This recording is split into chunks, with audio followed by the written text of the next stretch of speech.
Hey y'all, Bloodwing here, back to bring some grumpiness to your internet. And with me as usual is Irate Bear. Hello, everybody. Hope you're well. I hope everybody's having a good day. How's everybody doing out there? How you doing, Bear? I'm not Anything? too. I'm not too bad, mate. Thank you very much. How are you? Better today than last night, but I was sitting here about 10:30 at night last night, Mm. and my power went out. Oh, I'm like, son of a gun. I knew it couldn't be the bill because they ain't going to turn it off at that late at night, mm. you know. But I looked out the window and the neighbors across the street has got power. The neighbor next door's got power. Looked out the back. The neighbors behind us has got power. What the heck? It's racism. Come find out, it was from a transformer a block away and an alley away from that. It's an alley. It was in an alleyway that runs behind houses. How did you find that out? When I called and reported it, because since I appeared to be the only house and the street lights were out, the only one, I wanted to make sure that, hey, my power's out, because it's a little cold to go without power for a while. Yeah.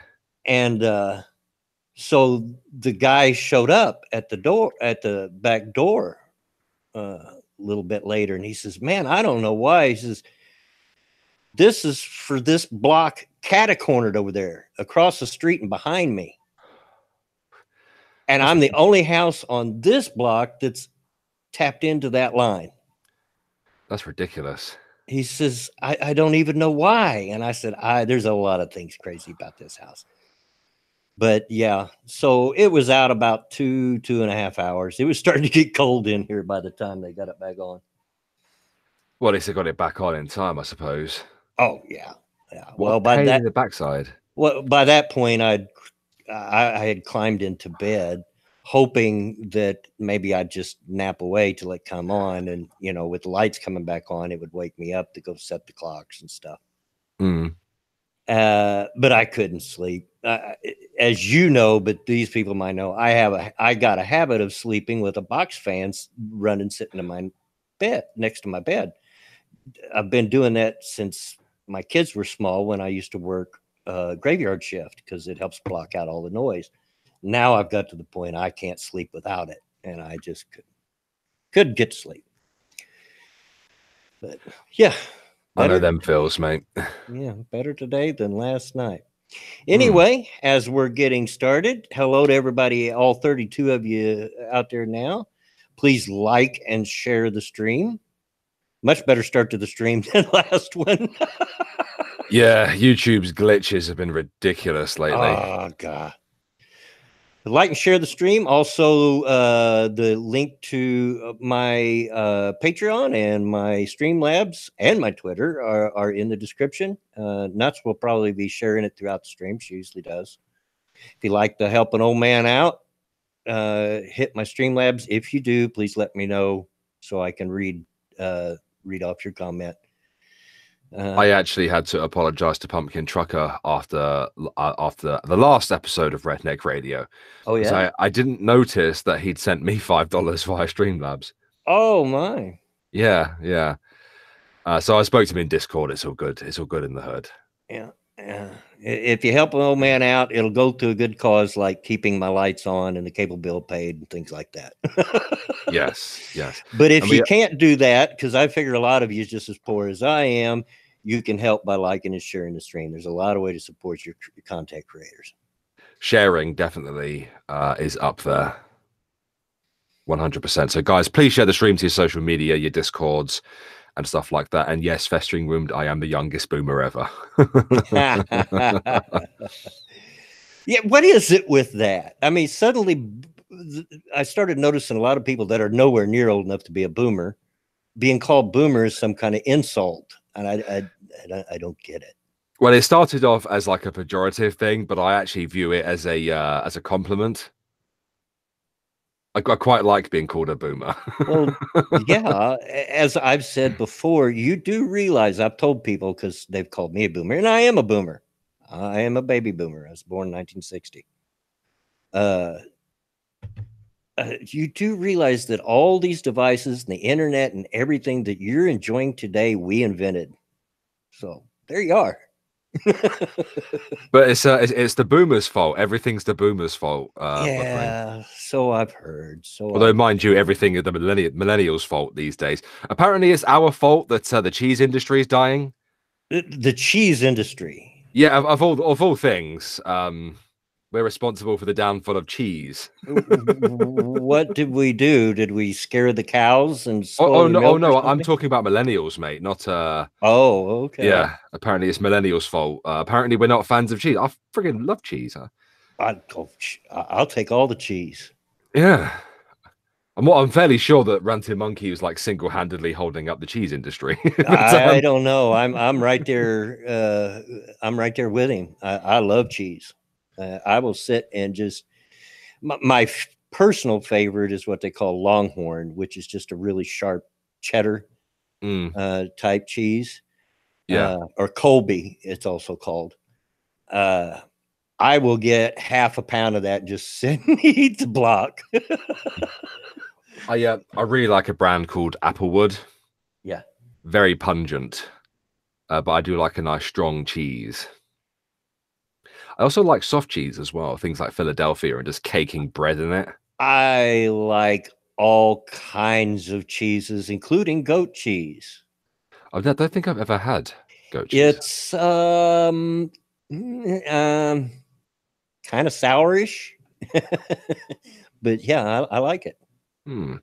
Tim Baker there in the chat has a question for me. Hey, Bet, I have a question for you. I've been watching a lot of bad drivers in England, and I keep seeing these weird wavy lines on your roads. What are they for? You got to be more specific, mate, because there are different types of wavy lines on our roads.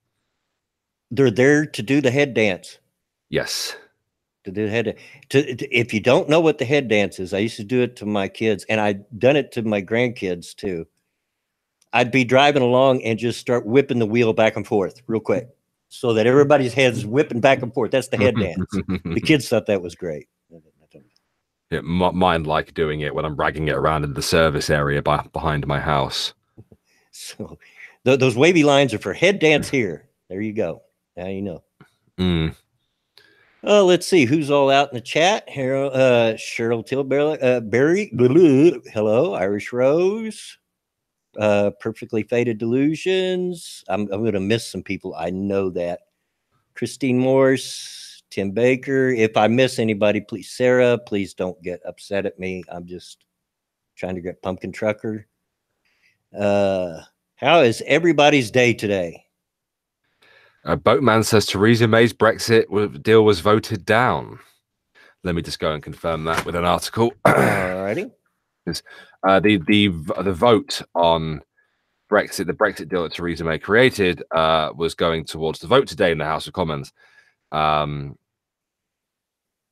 Okay, so sorry, just continue, mate, while I have a quick gander. No problem. TC, Judafine, hope I'm saying that right. Zero the Hero. It's really good. I have off work today, but good for you. Good for you. Maniac Man 2030. I can deal with forgetful old man. Good, because then we'll get along. I have zero memory. MP. I'm fairly sure the vote hasn't come in. It's still live now, so. Oh, okay. No, I'm not seeing anything saying that the deal has been voted down. We didn't get anything grilling Pirate Pete. He said Michigan got hit with an ice storm last night. We didn't get hit with anything. We were supposed to get some more snow today, just a little, but it's supposed to have a pretty big storm once again on this weekend, and we've already got about 6 inches on the ground. So, yeah, the result is not in yet. Well, at least, people in the chat are saying that it is, but I'm not seeing it on any of the BBC websites. Lawyer Dog, P Dog Knight, how you doing?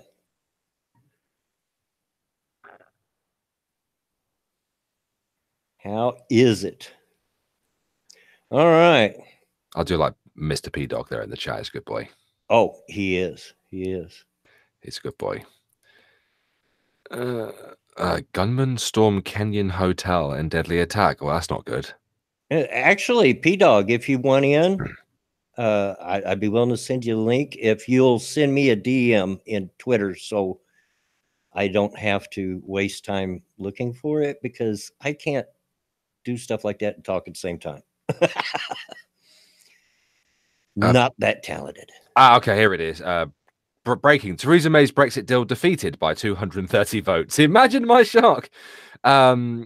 Amendment that could have blocked Brexit vote pulled.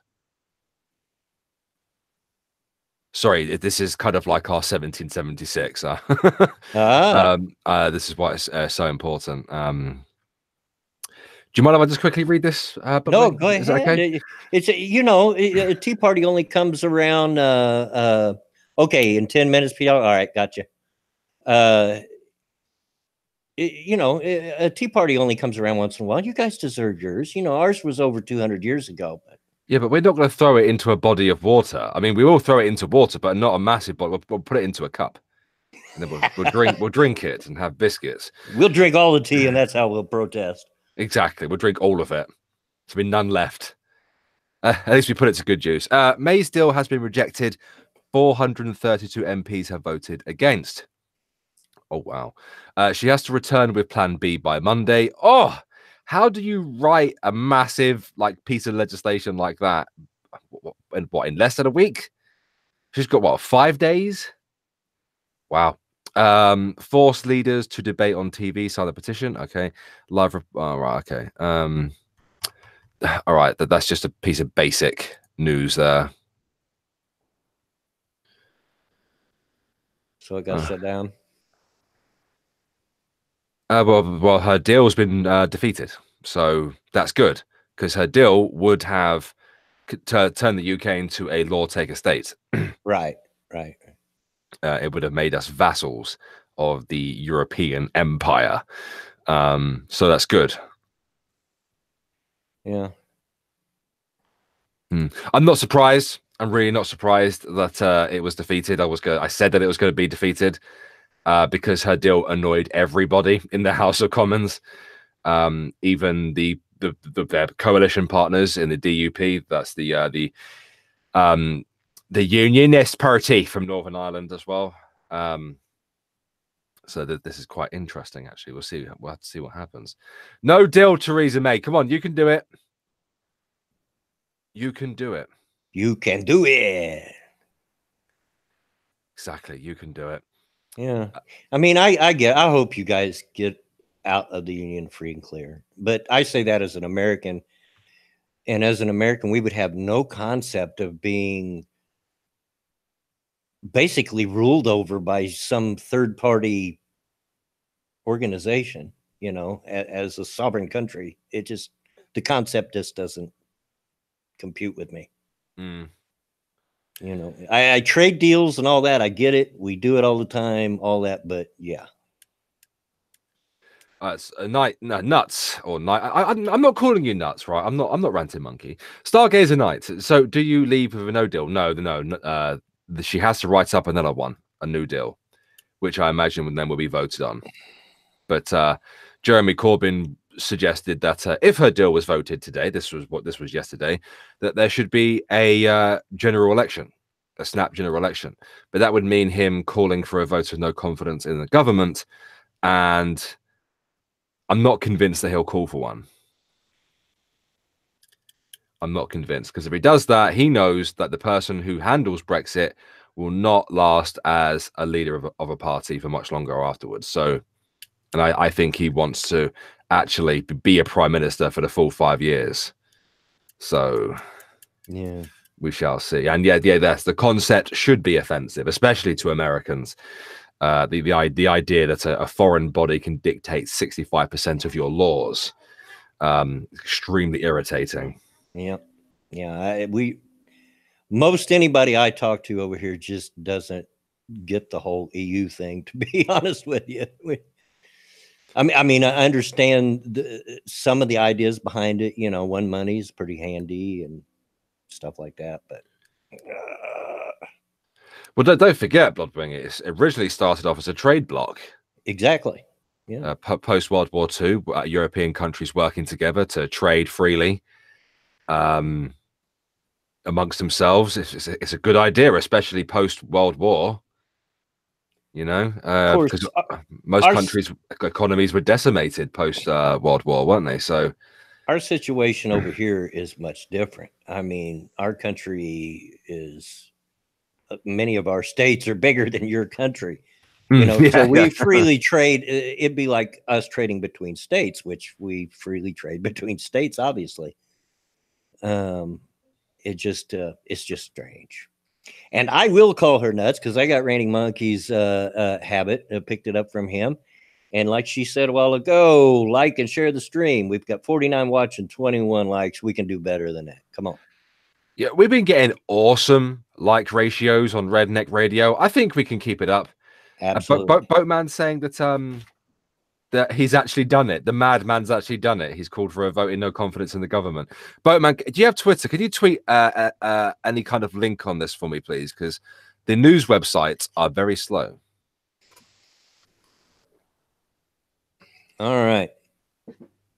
So, if you notice the title of the stream, we'll get to the big elephant in the room that everybody's talking about today. Gillette.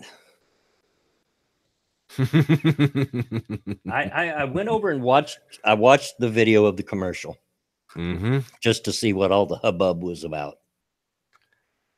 Yeah. And I'm like, wow, can you pour it on any thicker? I know, right? First of all, I don't want their politics. I just want to buy their razors, you know. I don't. They're bloody expensive. Well, you get my point. Well, yeah. They have a product to sell. Yeah, just sell me your product. Leave the politics out of it. Yeah. I feel the same about, that was what I always said about sports team. People kneeling. Football was a big deal last year and all that. I'm like, hey, I tune into sports just to watch a ball game and relax for a few hours. I don't want your politics. If you want to do that off the field, be my guest. But yeah, I don't know why it is that these companies and sports teams and what have you feel some kind of obligation to share their politics with everyone. Well, we're seeing it more and more. Was it? I can't remember what brand of car did it last year, where they were like, oh, girls can be anything and all that kind of crap. I don't remember. But we are seeing it more and more and more. Big corporate entities making these short films, virtue signaling, trying to tap into a new market of people. Aldi, thank you, Zero the Hero. I couldn't remember which one it was. Yeah, I was watching the video and I was like, man, they are sure they made it look like every man is terrible. Yeah. Like I seen Philip DeFranco says he doesn't understand all the hubbub about it and all that. Well, screw you, Philip. And you can tell him I said that. Screw you, Philip. Take a look. They're making all men look like that's the way they think. And I want to know where you live and who you know and what you do where all men are terrible people like that. Because where I live and the people I know, they're not. Are there bad people? Misogynist people that just treat women like crap and all that? Sure there are. But the majority of the people are not. And we're already teaching. What do they think they're going to accomplish? Most of us that care are already teaching our sons to be non-misogynistic, and as the video, the commercial alluded to, a lot of that is by the example that we set. Of course they are.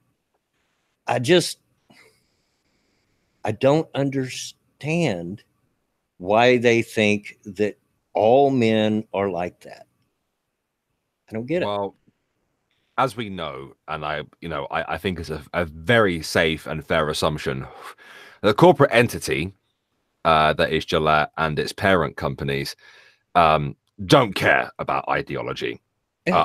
I think they did this on purpose. I think that they did it to create a fair amount of outrage or virtue signaling. That it's a publicity stunt. It's to get people talking about the brand, which it's worked, right? But the person who actually made the advertisement, the director, writer, or whatever, is actually a feminist. I don't doubt that. And of course, I don't the actual advertisement's like a purpose is irrelevant. Its effect is what's relevant here. And of course, it's now got hundreds of thousands of people talking about friggin' toxic masculinity and feminism. It was on the radio as I was driving my kids home from school today. It's like, oh, this is such a good step for feminism. Well, I was thinking, if they keep this up, this campaign against toxic masculinity, and keep feminizing our male population, they're going to have no one to sell their product to, because everybody will be too much of a sissy to grow a beard. Yeah, pretty much. Pretty much. We won't have men to go to war.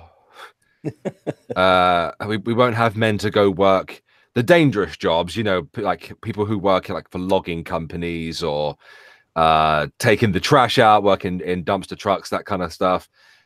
Sewer worker jobs, all the jobs that women don't do. Right. Men will think, oh, I don't have to do those jobs. Like I can go do a nice lady job now because I'm a lady. Yeah. It really is sad. That was, of course, a joke, but you get my point. I want to know where they live and the men they know that makes them think that all men are that way. Absolutely. Well, it's the patriarchy theory, isn't it? Right. Yeah, it's that idea that we all live in a patriarchy that's toxic to men and women. Somehow, women can't get ahead because everything's a social construct, and those constructs are put in place by the patriarchy, which prevents women from reaching their their maximum potential, and it holds men back from being able to do more traditional sort of female things like stay-at-home parents and stuff like that. FYI, there's nothing stopping you from doing any of those things. Right. Ladies, if you want to go work in a sewer, or go work for a logging company, or go be a fisherman, definitely one of the most dangerous jobs in the world, or go soldier, off you go. Go on. There's nothing stopping you. Condemn Viking. I have a big, beautiful beard, and I'll never shave it. Good for you. I have one too. The biggest reason I have one though is I'm too lazy to shave. I hate shaving. I hate it. So, yeah, and mine is quite gray. I can't stand having facial hair. Oh, I'm used to it. The hair on my head isn't. I mean, there's some gray in it, but you can't tell. But boy, you sure can my beard. But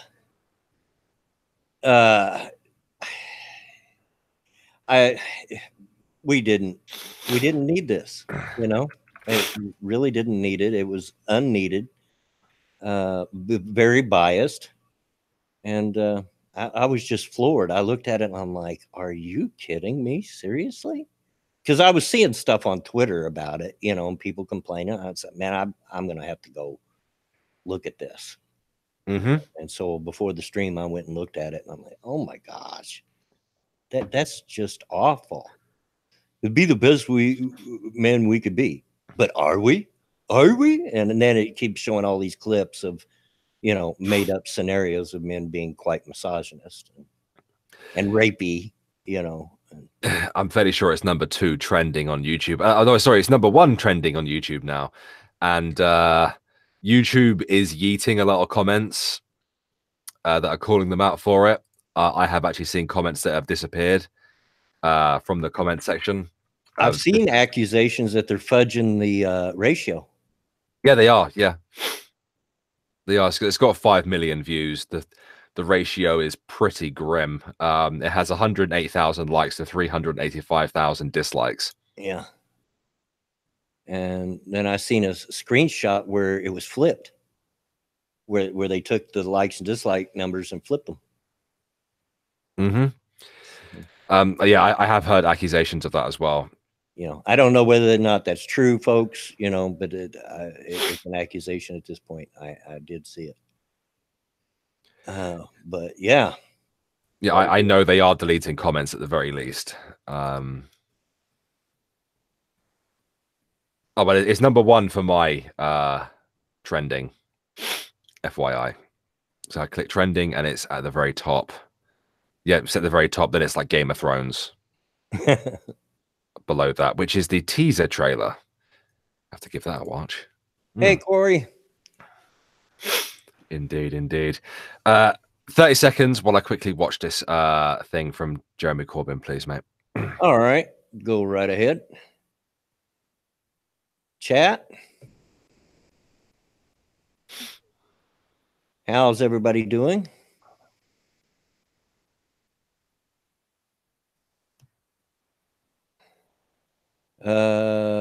Chadwick Dupre, then why didn't they do that to the YouTube Rewind? Is they're going to go out of their way to do that for Gillette? Why didn't they do that for themselves? I don't know. Like I said, it's just accusations at this point. Tim Baker, I'm spiffy. Hey, cool. Random American, he's depressed as heck. Why are you depressed, Random? Come on, man. Any day that you wake up and put your feet on the floor is a good day. That's my philosophy. Nuts, I am good. If I was any better, it'd probably be illegal, and it probably is in some states. Yeah, this is interesting. This is super interesting. He's called for a vote of no confidence. Can I quickly read this? Yeah. So what happens now? Jeremy Corbyn has called a vote of no confidence in the government. This is just to give people an idea of what will happen now. So a motion has been brought. How likely is an election? What happens to Mrs. May with the government fall? Your questions answered. Theresa May's Brexit deal has been defeated by 230 votes. That's not just been defeated, mate. That's been fisted. The biggest government defeat in history. Good Lord. And they didn't even get a reach around. Not even the common courtesy to give a reach around. And now Jeremy Corbyn has tabled a motion of no confidence in the government. The vote itself could follow as soon as Wednesday. It is thought Labour... Sorry, I know Brexit stuff bores Americans. Just wanted to quickly go through it. The vote itself could follow us as soon as Wednesday. It is thought Labour will aim for it to be held after PMQs in the afternoon. So that's tomorrow afternoon. MPs will be asked to vote on a motion that this House has no confidence in Her Majesty's government. This gives Mrs. May less than 24 hours to fight for her job. Again, it's the second time in like 2 months. There's no limit to the number of times Mr. Corbyn can call a no confidence vote, but it is unlikely that the leader of the opposition would start a fight he did not think he could win.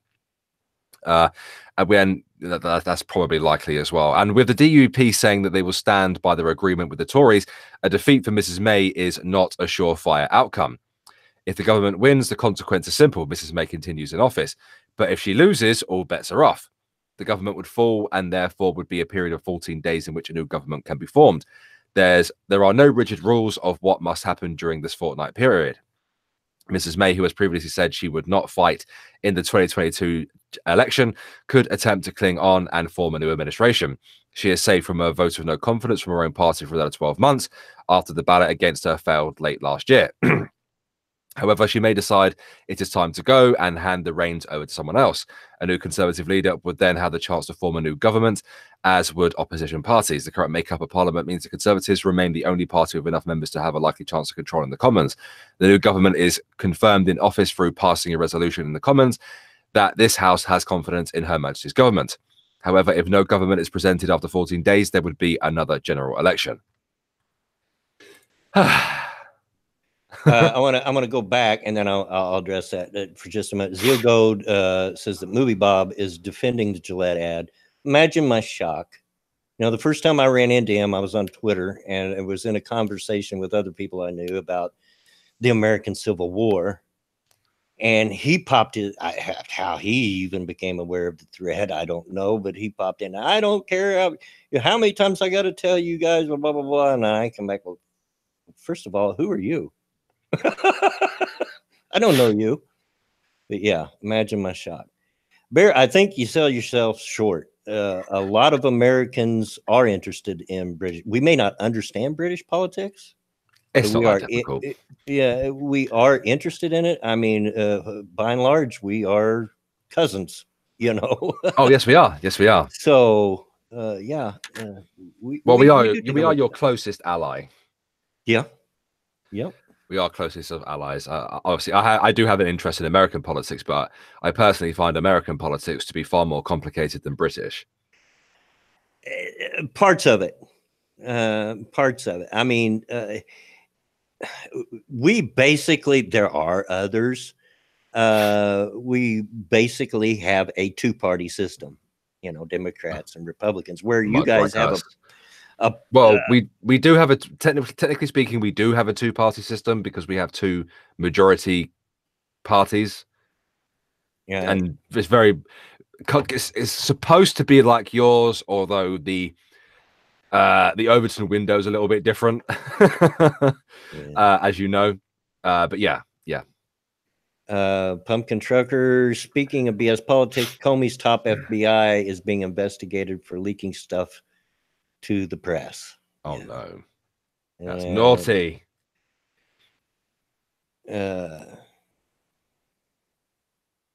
Jack Blay, I'm British but prefer American politics. Is that strange? Probably, but you're in the right place. I don't think that's necessarily strange because American politics is so much more oomph and fireworks and... Well, by and large, we do everything like that more than the British are a bit more staid about things than we are. We're a very passionate people. I put that down to our weather. It might be. We're just really moody people. I've heard a lot of people, say that about Britain. A lot of it's because of the weather. I mean, we enjoy queuing. And standing moaning. In line. Yeah, queuing up, moaning about things, talking about the weather specifically. See, I'm learning. I'm learning. I knew what queuing was. So we just call it standing in line. Either way, same thing. Yeah. Weather, or is it the age of our country? No, I say it's the weather because our weather's so weird. The weather that we get here just shouldn't. It shouldn't be the case. Like, it's so humid a lot of the time. You recall me moaning during summer when you go outside and it's just so damp outside all the damn time. Yeah. Well, like I told you before, I heard someone explain that the difference between the UK and America is a country where 200 years is a long time, and Britain is a country where 200 miles is a long way. So, yeah, I thought that was a pretty apt description. If we had roads like yours, it wouldn't be an issue, right? But everything we've done is just awful. I distinctly remembering an American comedian coming over here and sort of ripping into us about our road system, specifically London, because London's roads are stupid. It's like the Nazis bombed the crap out of London, and we rebuilt it exactly the same way as it was. We had an opportunity to make it better, but we didn't. We just built it the way it was. Yeah. Well, that reminds me, I was honestly thinking the other day about if you ever got a chance to come to the United States. I thought, well, I'd probably have to drive him around because he'd probably try to drive on the left side of the road the whole time. I've often thought about this because, as you know, I've been to America. And the first time I tried to get into a taxi, I tried to get in the wrong side. Because don't forget, our driver's side is on the other side of the car. Yep. For us. And the idea of sort of doing the gear with my right hand, yeah. And I have the exact same thought about doing it with my left. Exactly. Like, that's just would be way too odd. Way too odd. I mean, that's my stupid hand. Why do I want to shift gears with it? Yeah, it's just the idea of it. I mean, I probably could get used to it, but yeah. Oh, I'm sure you can. Sure you could. It might take a little bit, but I'm sure you could. Yeah, I'd have to drive around a car park for about 2 days before I get it right. Okay, so now the other half of the strange title that I gave the stream, 1,000 hamburgers. I think I know what you're talking about. Trump had the Auburn football team, which you Americans probably know are the national collegiate champions of football this year. And, you know, it's kind of tradition to have different sports team when they win championships to have them to the White House. And it's supposed to be an honor. But with Trump in office, of course, it's, you know, all about, oh, you accepted it? Oh, God. Anyway, Trump said that he bought 1,000 fast food hamburgers from McDonald's, Wendy's, and Burger King to feed the football team. Truth is, he only bought 300, but that's still a lot of hamburgers. That is. And so them boys ate a lot of hamburgers. And according to him, they ate them all. But of course, some of the left, the media, I looked at one article in particular, Rolling Stones magazine. Oh my God. We're making a big deal and saying Trump lied about how many hamburgers. Well, it might have been a typo. He might have just been joking. Be like me saying, well, you know, I'm going to go buy about 1 million hamburgers, you know, over exaggerating as a joke. I don't know. But it doesn't mean that he lied. And then, of course, they made a big deal that he typoed hamburger too, as well. Like, if that's all you got, guys, come on. I know. And I saw Trump's tweet about this. I didn't see his original tweet, which had a typo in it. So, as you know, Bloodwing, every time Trump tweets, doesn't matter what it is. You know, it could be Happy Christmas, it could be Happy New Year. It doesn't matter. He gets all the spurgs, just like all the left kicking off at him, saying "fuck you, eat shit," so on and so forth. Pumpkin Trucker, they did get fries with it. I've seen pictures of the spread. I've seen pictures. They did get fries with it. But yeah, and then they went on to say that I doubt this is their favorite meal and what they would have thought they'd have at the White House. These are collegiate football players. If given the choice, I guarantee you they're going to say, yeah, give me cheeseburgers. Now, come on. Mum of many. Good to see you. Yeah. Good to see you. Hey, baby. Those that don't know, that's my daughter. Yeah, I saw the second tweet, which was the corrected tweet, and the entirety of the lefty types that were kicking off at Trump, or sorry, President Trump, it was just full of gotchas. You know, it was either people calling him cheap for purchasing several, 100 burgers and Wendy's burgers from McDonald's and Wendy's, and others trying to get him on the typo as if that's some kind of gotcha. Yeah, I mean, I'm serious. Think about it.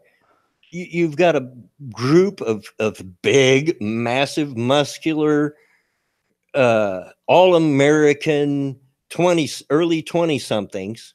They're going to be all about the cheeseburgers, man. I'm telling you. I'll bet you that most of them just love the meal. You know, I can imagine they would have as well. As it was the first thing I thought of when I saw ourselves things stuff. I'd be happy with that. Yeah. You know, and personally, me, any free food is good food. Yeah. If you're buying, man, I'm eating. Come on. We all as kids, when your parents got you a McDonald's meal, it was like Christmas. And for me, and the way that I've seen Trump's explanation of it, and the whole feel of it was, he was trying to make it something they relate to. You know, fast food cheeseburgers. You know, and he ate them too. They taste good. Yeah, you know, and French fries. It's like, oh, they could. Donald Trump could have got them healthy food. Do you think they want healthy food when they're celebrating? Well, heck no. Zero the hero. Yeah, Clemson's quarterback said it was awesome. Of course he did. I bet that wasn't in the in any of the mainstream articles out there. Well, no, of course not. It wouldn't fit their narrative, you know. And the article I read had to go into how high in sodium it was, and this, that, you know, because he made a joke about, well, I could have had the first and second lady make salads for you boys, but I don't figure you're into salads. You know, yeah. That's what I mean. He's trying to be their buddy. He was trying to do something they would relate to and would enjoy. Think of it as a big picnic. Yeah, well, I like burgers. And then, of course, there were those that were picking on the Auburn team for even accepting the invitation. Oh my gosh, you accepted the invitation to Trump. You're terrible. Orange man bad. It's an honor. You know, there was a time where, and not too long ago, that even if you didn't agree with the politics of the man in the Oval Office, when he invited you to the White House, you went. It was an honor. Yes, as far as I understand it. Yeah, it's just like, oh my gosh. If you're invited for dinner or to visit and just meet the president, that's a big deal, very big deal. Yeah, doesn't happen to everybody, right? Just because you hate Trump. Oh, shut up. It's just was, to me, when I first seen it, I thought, well, good on you, Trump. That's hilarious. That is funny, and on point, I felt. And then I seen the kickback, and I'm like, oh my gosh. But they will grasp at any straw to try to get a gotcha. Yeah. On Trump. The typo, I'm used to them doing it, like, to Trump regarding like just getting spellings wrong and stuff. But them calling him cheap, that's just sad. It's like I can't think of anything like more American than a cheeseburger, you know. Cheap. It's subjective. 300 hamburgers is not cheap. You know, maybe because, comparatively to Trump's wealth, it is. Yeah, but that's not cheap. Yeah, you know, I mean, he could have put on a really stuffy affair for all of them, but instead, it sounds like they had a good time and they had some good food. Yeah, when you're talking $2 or $3 for each hamburger, plus the fries and the soft drinks, that wasn't exactly cheap. Yeah, you know. I'd be stoked if I was invited to 10 Downing Street and they got me a big tasty. Well, yeah. Oh, thank you very much. Yeah, it just, for me, it just, those college boys don't care about stuffy, you know, about stuffy, you know, meals and so forth. I guarantee you they don't. And he was just trying to get on their level and relate to them. And I have to appreciate that. But yeah, of course, it was taken around. And don't get me wrong, I am. You know this. I'm not a Trumpite. I don't own a MAGA hat. But him, as well as anybody else that's held the office, I'm willing to give them a chance until they prove that they're not worthy of it. And so far, in my opinion, while he's not the best president in the world by any means, he hasn't proved that he's unworthy of the office. Not in my opinion. So. Guys, if we're going to criticize world leaders, let's criticize them for actual things. Yeah, not their spelling and the way that they and the food they eat. Yeah, these are all American foosball players. I can't imagine they would have been amused if they had to sit down, you know, and have like a 3 or 4 piece meal where they've got all the different cutlery pieces for different meals and stuff. You know what I mean? Right. like where you've got the soup spoon and the salad fork and all that kind of crap. I've been to something like that before, and I'm just like, eh. And they're like, you have to use the cutlery from the outside in as you go. And I'm like, oh, that's stupid. Yep. I just want to pick up a burger and eat it, you know? I'd have been very happy with that. That was the two main stories I wanted to get to today. I've also got one where the Florida governor suspends sheriff for response to school massacre. And that's the sheriff that was in charge of the Parkland shooting. Is that Broward County? Yeah. So he's been suspended. About time. Yeah, for his handling of it. Good. Not much of a story there, just the facts. And you know, I miss that. It used to be that news when I was a younger person. There's always been some bias in news. I mean, since the day news reporting was a thing. But for the most part, when you picked up a newspaper, turned on the TV, you got the facts. And they saved the opinions to the editor's page or to the opinion segment of the news, you know, a little short couple-minute segment if somebody gave their opinion. And there was always a disclaimer, you know, this is their opinion, not necessarily the opinion of the station, blah, blah, blah, blah, blah. Yeah, the op-ed part of it. Right, the op-ed. Yeah. Now, every story's an op-ed. You know, and depending on who you are, if you're CNN, it's left. If you're Fox, it's right. You know, it just report the facts and let me decide what it means, will you? Yeah, and they have a really bad habit of cherry picking those facts as well. Yeah. But luckily, we live in an age where video is a thing, and the trained eye can spot jump cuts quite easily for the most part. So it's better to watch with your own eyes, in my opinion. Yeah, absolutely. Just give me the facts, and I'm an intelligent enough person, I think most of us are, to figure out just exactly what that means to us on our own without you telling us what it means. There's a wild ranting monkey. Hey. And James Colley there. Good to see you. What do you have against picking cherries? I don't like cherries, actually. Monkey, we've been going for a little while, but you're more than welcome to come in. If you want a link, I'll get Bear to send it to you. I'm going to read a story here that Pumpkin Trucker just sent. Awesome sauce.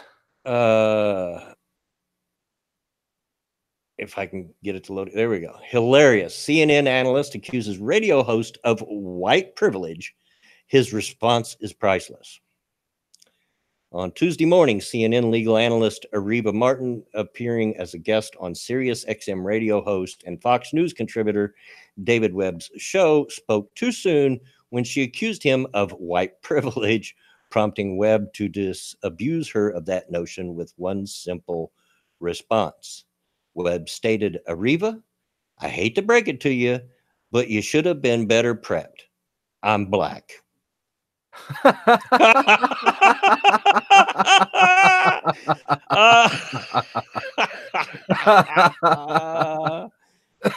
Oh, you knew it was going to come back to haunt him one of these times. They keep throwing it around.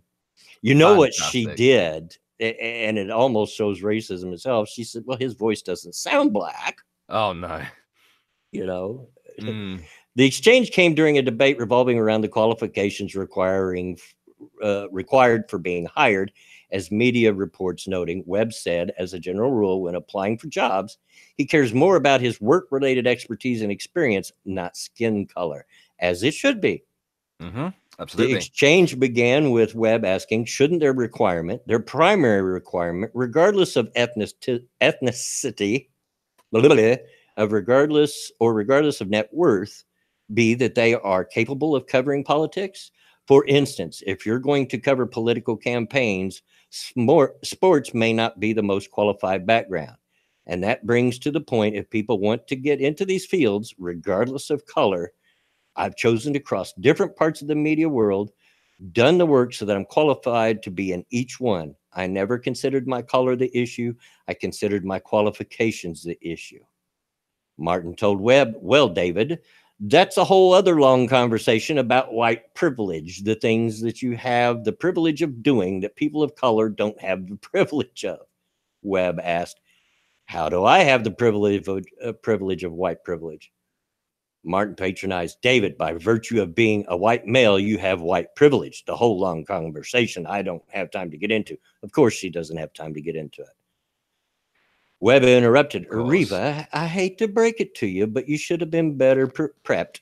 I'm black. A hilarious pause. Then Martin continued, I stand, and then he cut her off. You see, you went to white privilege. This is the falsehood in this. You went immediately with an assumption. Your people, obviously, or you didn't look. You're talking to a black man. Martin, they gave me the wrong information. Oh, blame it on the people that, yeah, sure. Webb determined. Who started out in rock radio in Boston? Who crossed the paths into hip hop, rebuilding one of the greatest black stations in America, and went on to work at Fox News, where I'm told apparently blacks aren't supposed to work, but yet you come with this assumption and you go to white privilege. That's actually insulting. Martin, it is, and I apologize because my people gave me the wrong information. Webb, the whole white privilege thing is insulting. Martin, David, can I apologize and correct the record? I want to apologize. I was given wrong information about you, and I apologize. Webb concluded, but based on my color, you were going to something I was part of, and just to add to it, my family background is white, black, Indian, Arawak, whatever that is, Irish, and Scottish. I mean, it's so diverse. I'm like the UN when it comes to this. And this is part of the problem with driving the narrative around a construct like white privilege. Privilege is one thing where applied well, the economy, various social factors, but not necessarily determined by color of skin. Good for you. He wasn't cutting her a break. Good. Good for you. People like that deserve to be hammered. Yeah. It sounds like he did it in a very professional and articulate manner as well. You know, he could have exploded there and started effing and jeffing and, you know, spouting pejoratives, but he didn't. He corrected her. Yeah, she was trying to back out of it by saying that she was given the wrong information, and he wasn't cutting her a break. You know, he wasn't going to let her get off with that. Good for you. That's good. Very good. But that is hilarious. I wished I'd have heard that firsthand. Yeah. Absolutely. Absolutely. Pumpkin Trucker, can I have the link to that, please, mate? Yeah, very interesting. I don't. I must not have seen you tell me, Lion Patriot. Thanks for the donation. Howdy, Internet Pappy. I hope you and yours are doing okay. Sorry if I didn't see you tell me in the chat that you donated. And Cryptic, thank you for the donation. Some cash for my favorite redneck. Well, thank you. You're my favorite slant eye. So. Oh, thank you, Pumpkin Trucker, who's chucked it into my Discord as well. That's fantastic. I'm doing a project with someone else at the moment, and then I need to collect worthy news. Thank you for DMing it to me as well, Pumpkin Trucker. Appreciate that, mate. Appreciate it. It's awesome. That is funny. That is very funny. Well, Monkey does have the link if he would like to join. I don't know if he's still here or not. He didn't DM me back, so yeah. If he wants to use it, he can. If he not, well, you know, it's all good too. Should I grab some news? That isn't Brexit related. Yeah, that's the stories that I had for today. Okay. Let's have a wee gander. I did do some of it this morning. Oh, good grief. Behold the robot Rectum. Oh, don't. I was trying to take a sip of coffee there. Sorry, Dad. I almost spit it out. Woo. Would you like to see the picture? Okay. The robot Rectum. There you go. Sharing screen.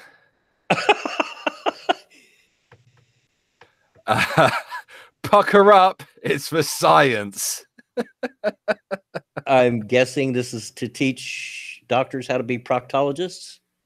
Presumably so. This is the Imperial College London. Rectum, I destroyed it, mate.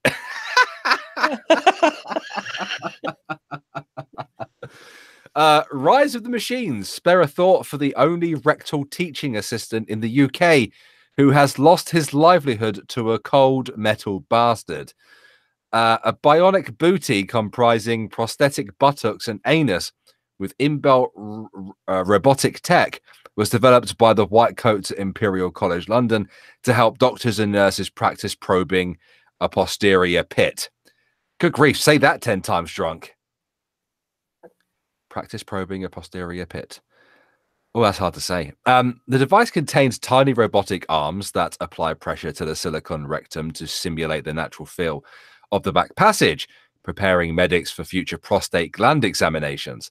The trainer then inserts an index finger into a silicone thimble that is attached to robotic tech. A computer screen behind the robo-butt displays a 3D model of the rectum and prostate. If 3D glasses are used and the tech can be programmed for different scenarios to allow the anatomy to be changed, as the size and shape of the rectum and prostate can differ widely. And there's the inside of it there. And Festering wound. I think someone is going to abuse that. I think somebody probably already has. It's just a matter of who gets caught first. Okay, so that's a thing. Wow.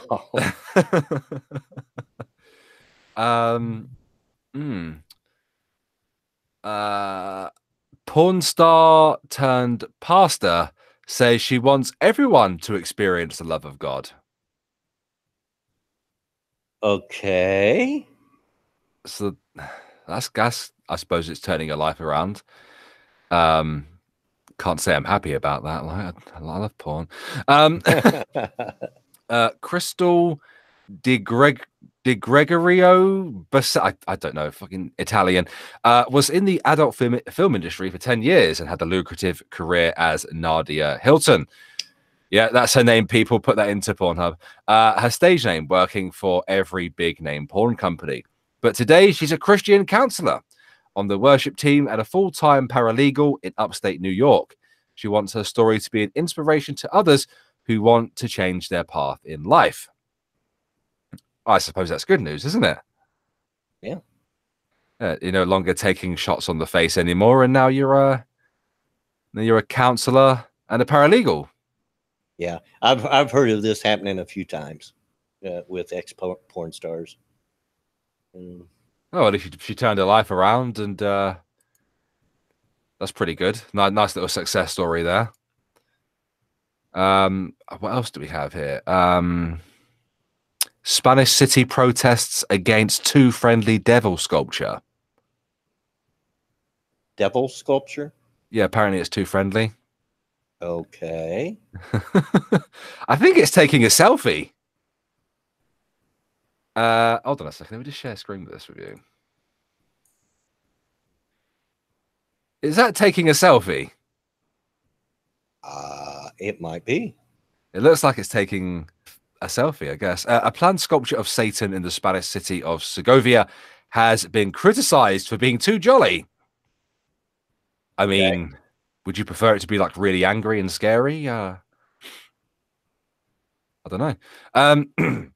The bronze statue was created as a tribute to a local legend, which says that the devil was tricked into building the city's famous aqueduct. But residents say the devil, who is smiling and taking a selfie, yeah, it was taking a selfie, with the smartphone, looks too friendly. It's because it's smiling for a selfie. And there's a close-up of its face. Yeah. I don't know. Let's see. Sarah just posted a link to a story in the chat. Oh. Coyote in the bathroom. Critter runs into convention center. I remember this story. That's from, a few days ago. Coyote sprinted past a security checkpoint and into a Nashville convention center where a boat show was packing up Sunday night. According to the Music City Center, at around 10:20 p.m., the coyote entered through a loading area and ran into an exhibit hall before staff trapped it in a bathroom. The guy just wanted to have a leak. Come on, give me a break. Police and animal control officers used a catch pole to capture the animal, which was released in a wooded area. Metro Animal Care and Control Director Lauren Bluestone said coyote encounters are becoming more common in Nashville as the city expands. Bluestone said, I don't want to say coyotes in bathrooms are going to become the norm, but because of intrusion into their habitat is going to be close living. Yeah, so, and I've seen coyotes. A single coyote, I'm sure if you corner them, it might be different, but they're not too dangerous. Yeah. They're kind of a cowardly animal, an animal of opportunity, you know. Yes, yeah. If they think that you're weaker or hurt or something, yeah, they're going to go for it. But otherwise, they're going to give you a wide berth as you can, as they can. Vultures on four legs. Pretty much. Yeah. I'm much more afraid of a pack of feral dogs than I am a pack of coyotes. Yeah. Because feral dogs do not fear people. They just don't. So to answer Zero the Hero's question there, it doesn't. It just says that the statue is offensive to Catholics.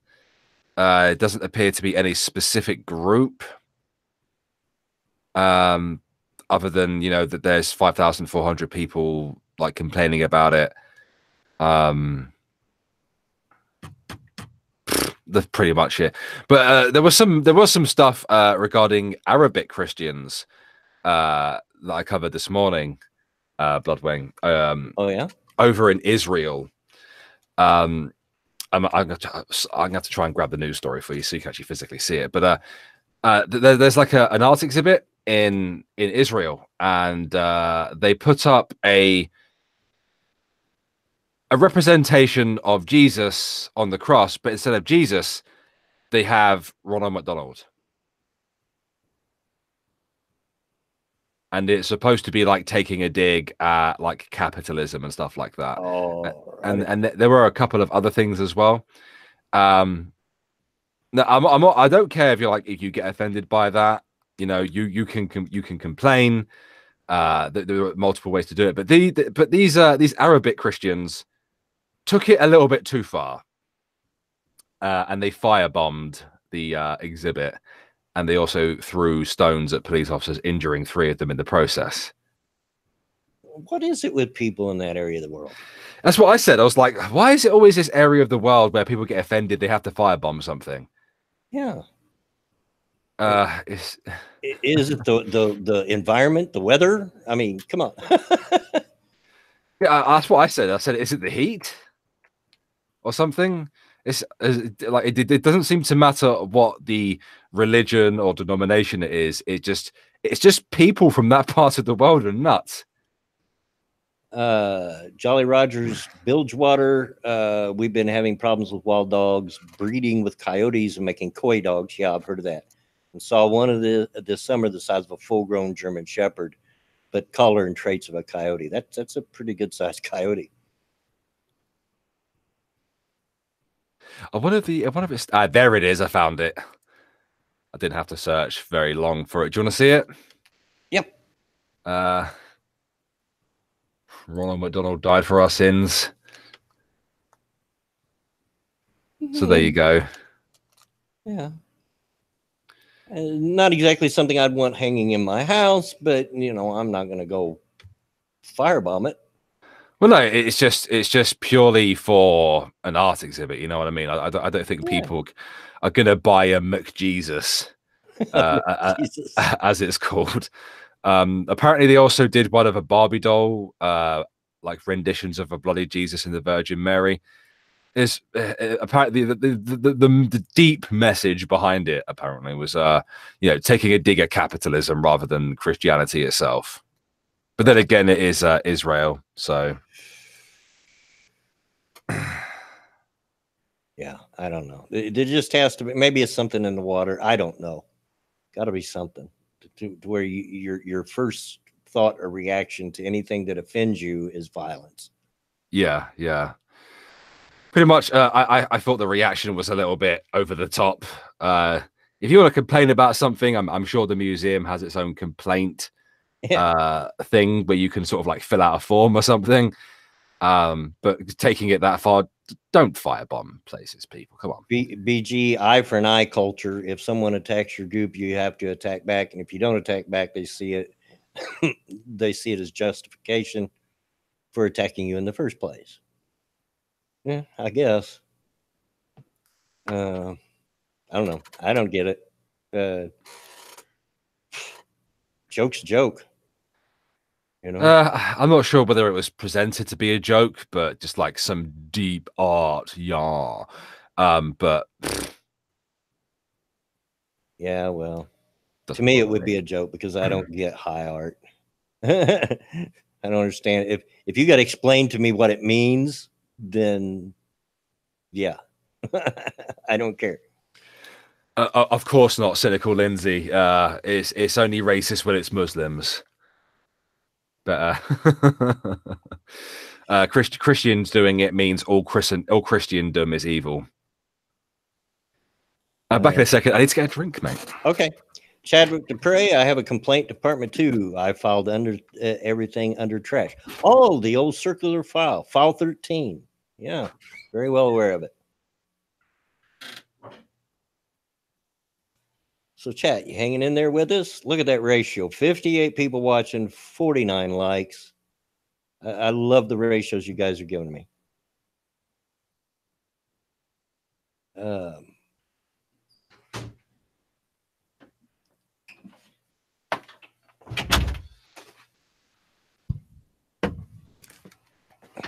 What'd you get? I'm back. What'd you get? I got some lemonade. Some lemonade. Hey, when life hands you lemons, you make lemonade. Exactly. What's going on? What else is going on in the news? Oh, as well, don't forget, guys, if you want to support Bloodwing, support Redneck Radio. Drop a like, share it around to your social media, and of course, you can go one step further by choosing to support Bloodwing on a financial basis by going to his Patreon or donating via Streamlabs. Links are in the description. Absolutely. Of course, there's the Bird Box stuff, which is just stupid. The fast food stuff's in here as well. What else do we have? I guarantee you the money will be put to good use. Yeah. Cocaine and hookers. Yeah. Of course, the news is dominated by Brexit stuff as usual. Yeah. Yeah, look at that. Oh, the likes even 58 watching, 54 likes. Yeah, that's very good. I love the ratios you guys give me. I really do. I'm not joking. Yeah, you get awesome ratios. And thank you guys so much. That's really awesome that you're that you do that. That's amazing. Owen Harmon, sorry, I'm out of Huff now. You and Mr. Bloodwing will have to wait until pay. It's all good, dude. It's all good. It was hard for me to even do a Streamlabs and stuff because I have personal issues with it.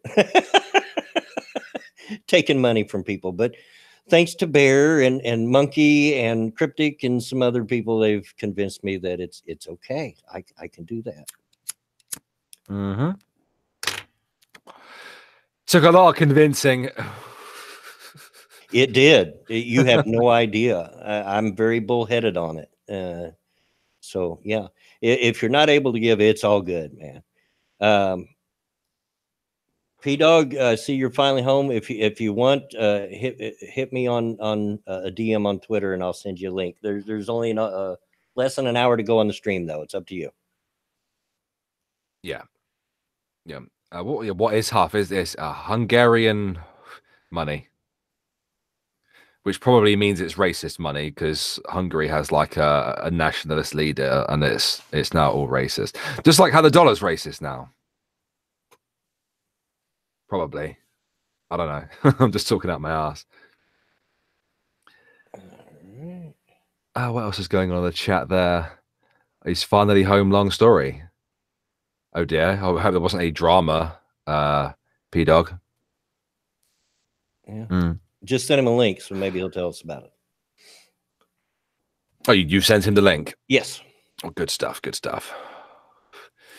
Also, I've received a text message from Drunken Uncle. Oh, did you? Yes, he's okay. Oh, good. I don't know what his intentions are, though, at the moment. So, yeah, no drama like Obama. Yeah. What's going on, man? Oh hell! What the hell happened there? Did I mute myself? I can hear you. Can you hear us? Oh no, I hear you fine. My volume is way down. I just realized that. Hey, whoa! Now the volume up. I can hear both of you. Penis. Penis. Yes. That's exactly it. So, so I missed talking about Gillette, which is fine because they gave me a copyright strike today. Oh, they did. Yeah, I watched their video on my stream this morning, or no, yesterday morning. I didn't chop it out much, but I talked a lot about it. But yeah, they gave me a copyright strike, so they'll probably get. I had it on this morning too, and but I didn't do the whole thing. It was chopped up, and I talked a lot in between things. But excuse me. But all they did was monetize a video channel that's not monetized yet, so I don't care. Exactly. You know, I had monetization, earned it the old-fashioned, the hard way, by the old rules, and they took it away from me when they made the new rules. So until I pass 1,000 subs, I don't care. Get yours. Yeah, that's the same thing with me. I had it was monetized until they changed the rules, and my subs dropped because I wasn't making content. So whatever, I don't care. I've been very fortunate. I've been very lax in the content part for a lot of different reasons, mostly personal family reasons. You know, keep me busy, too busy. And I haven't lost too many subs. They've been pretty steady, and I appreciate that. I've always said I've got the best subs in the world.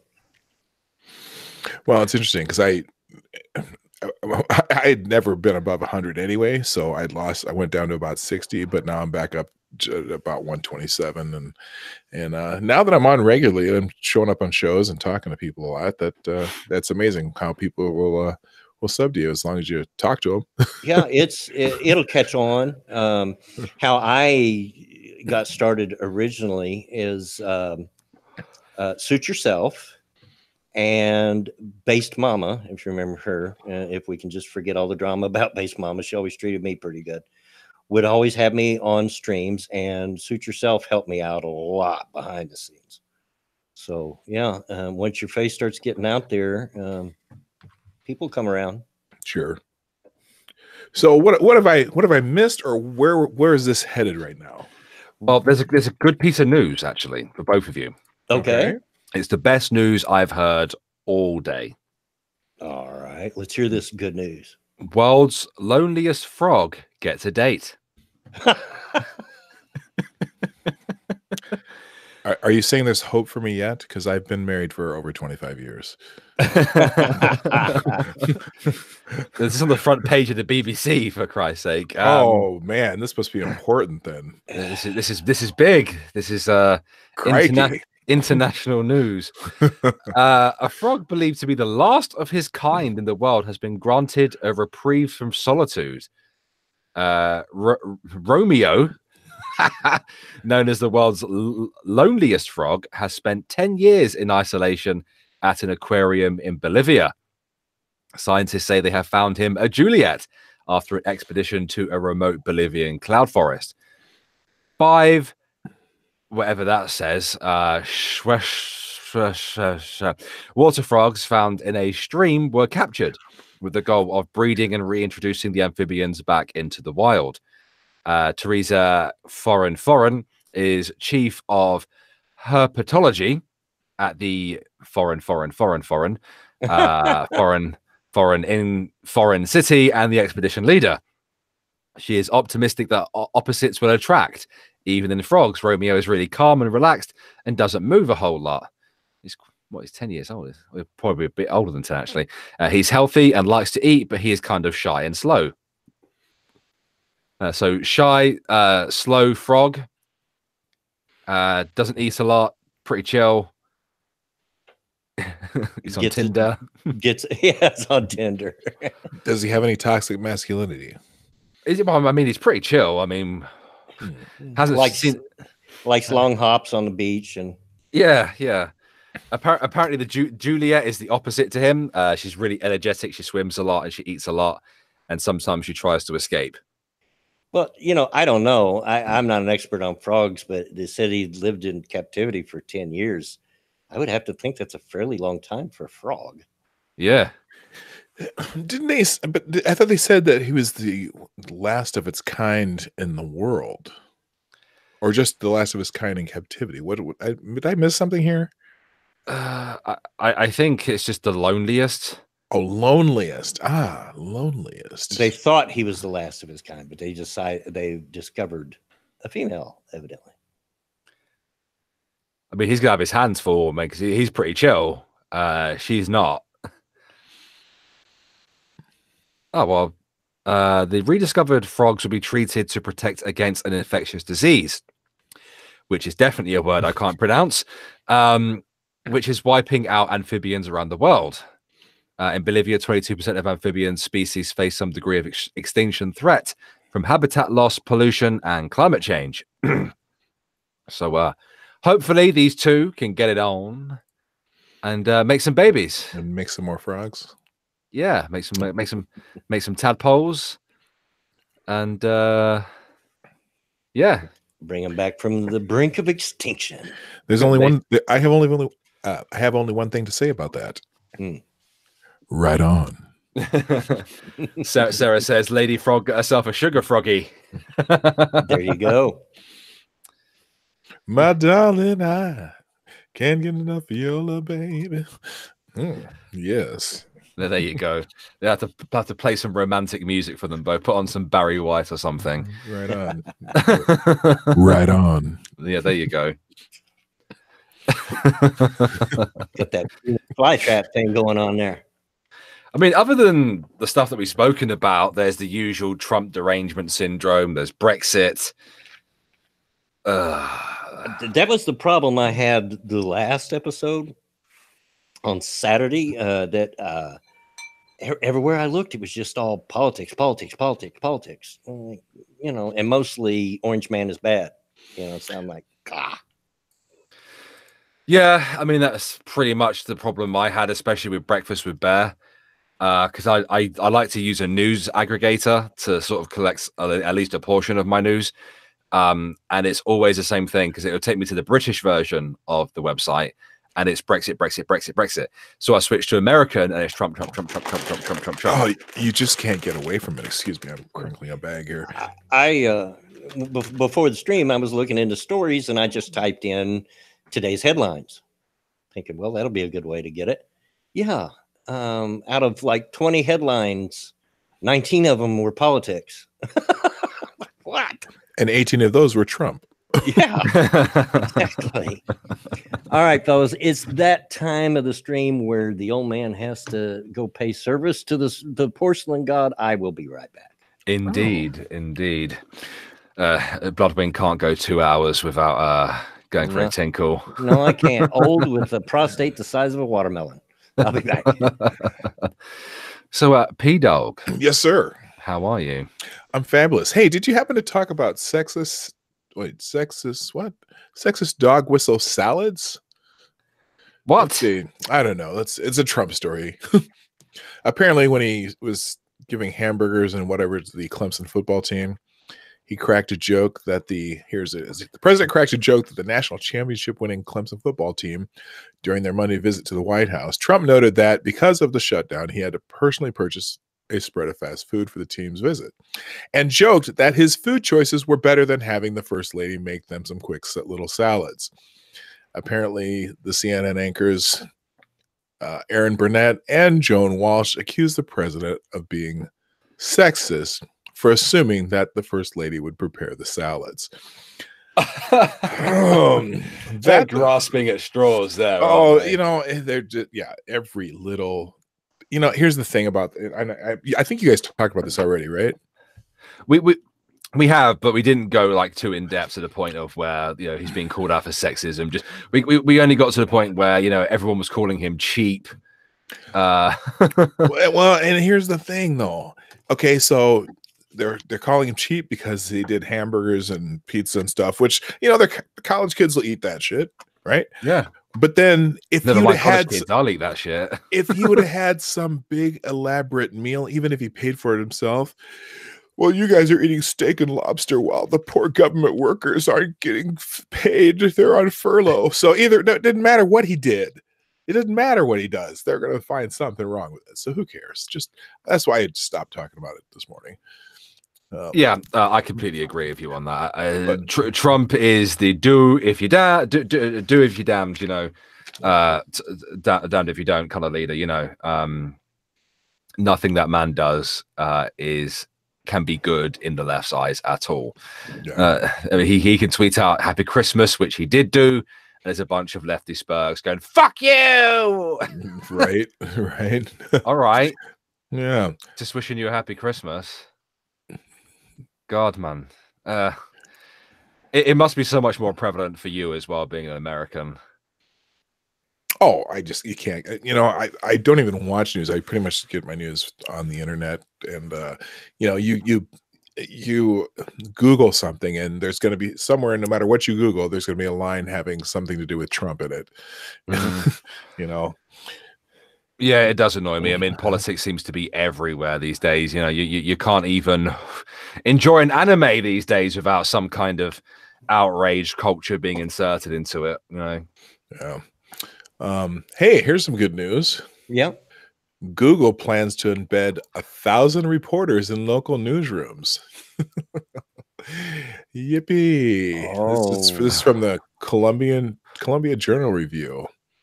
Let's see. Where's the Report for America, an initiative of the Ground Truth Project?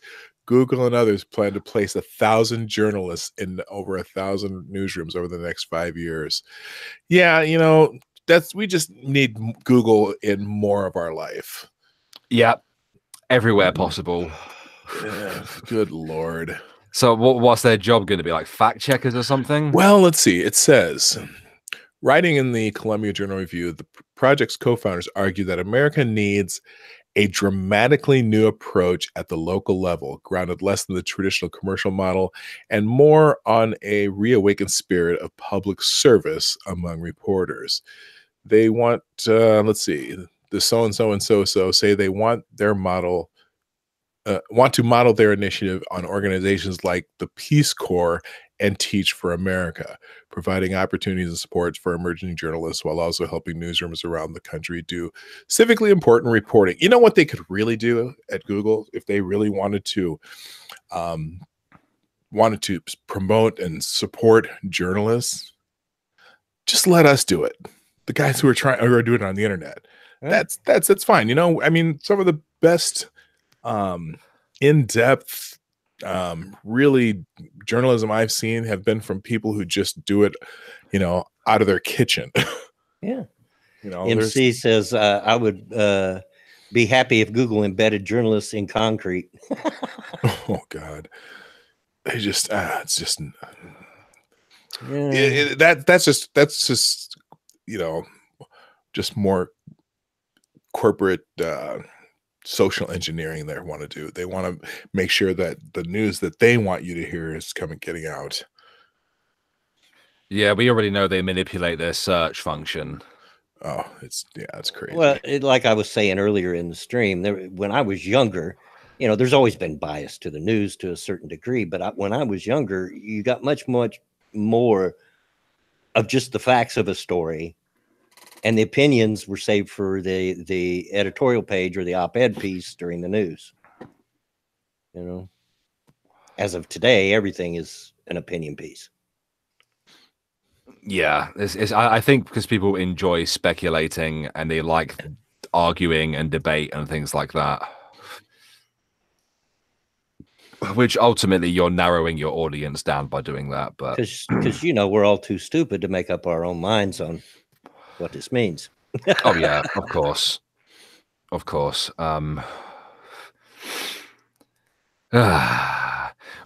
would like to see investigative journalism become a thing again, like proper investigative journalism.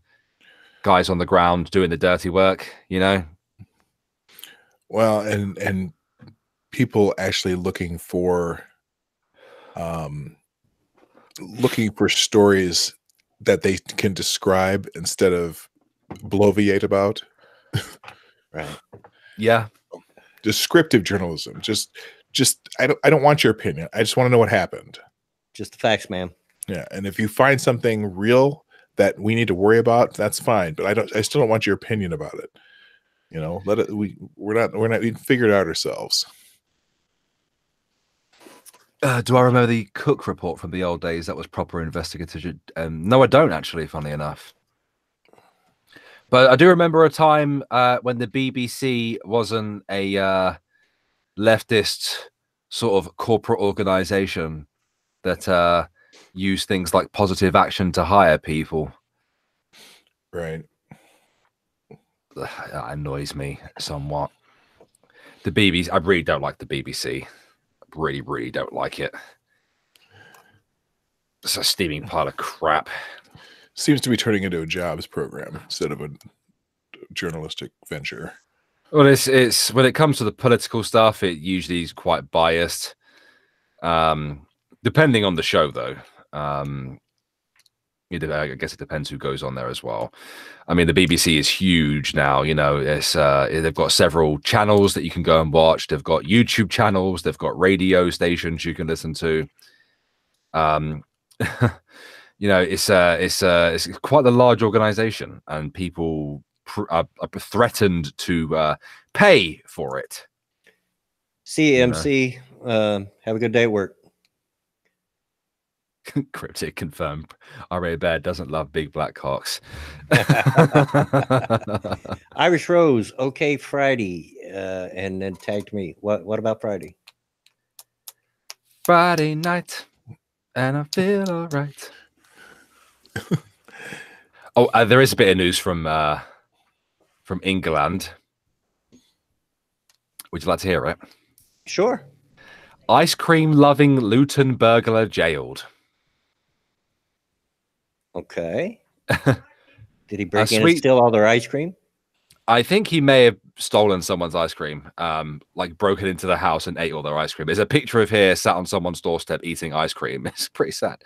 A sweet tooth burglar has been jailed for 5 years and 5 months after CCTV captured him eating a tub of ice cream during a series of break-ins.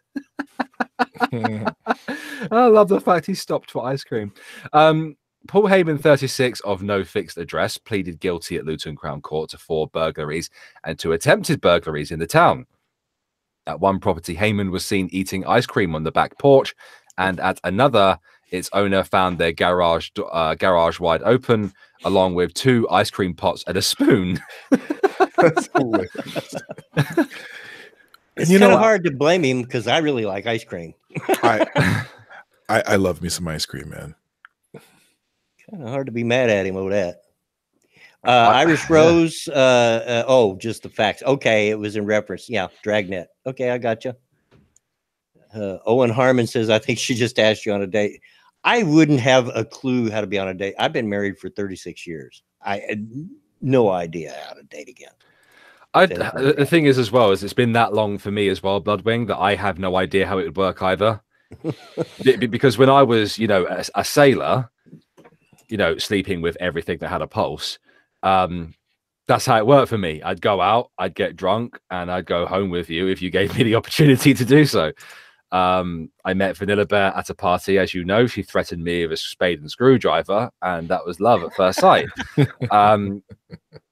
Now, kids these days, I can say that now because I'm 30, use things like Tinder and stuff. I don't know how I would go about dating now. I don't even know when a female is expressing interest in me unless she's blatant about it. Yeah. I met women in bars. That's how I met my wife. You know, I met my wife at church. Church is a good place too. That's bars, churches, and grocery stores. Those were the great places. Yeah. Jack Blake. Yeah. The question is, what flavor ice cream was it? It didn't say. Well, that's the most important part.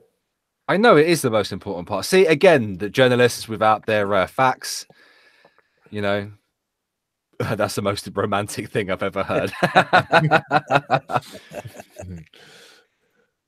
I'm just one of these people, dude. You give me a challenge, something like that, especially when drunk, I will accept it.